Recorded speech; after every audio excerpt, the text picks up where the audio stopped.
Today we're going to make some dehydrated citrus fruits in the oven. These are great for adding to waters and teas to give them a bit of extra flavour, and you don't need to keep them in the fridge, so you can keep them in your desk drawer, you can take them on hikes and have some lovely flavoured water whenever you want it. So to start out, preheat your oven to the lowest setting it will go on. For a lot of people that's going to be around 100°C, so I'm setting mine to about the same, even though mine does go lower. So I'm going to do an orange and a lemon, and to start out I'm cutting the ends off of the orange and the lemon because we don't want those.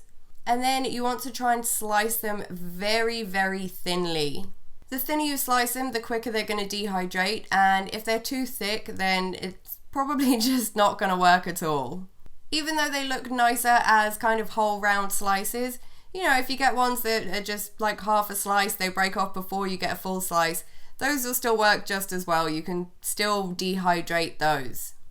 They just don't look quite as pretty. So once I've got all my orange and lemon slices, I'm laying them out on a baking sheet. And make sure they're in a single layer. You don't want any overlapping between them. If they overlap, then they're not gonna like dehydrate evenly. Then pop them in the middle of the oven, shut the door, and leave them for about an hour. After an hour, get them out and see how they're doing and flip them all over. Then pop them back in the oven for another hour. Then get them out the oven again and see how they're doing. Give them a flip if you're going to put them back in. And if not, if they're dehydrated, you can transfer them over to something to cool down on. The lemons take less time than the oranges, so if you're doing oranges and lemons together, then you'll probably want to get the lemons out before you do the oranges.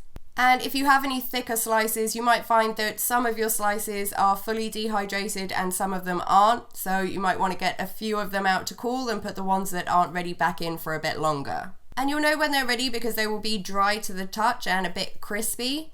You can see that some of mine are a bit overdone. So they've kind of gone past dehydrated and gone a little bit more into cooked. You want to avoid that happening. I got a little bit distracted when I was making them and didn't check them often enough. So I ended up with a few that still need a little bit longer, so I'm popping those back in for a while. But that's pretty much it. Now you have some lovely dehydrated fruit to make some nice fruity water and fruity teas and fruity cocktails and all kinds of delicious things. So I hope you like them, guys, and I will see you next time. Bye!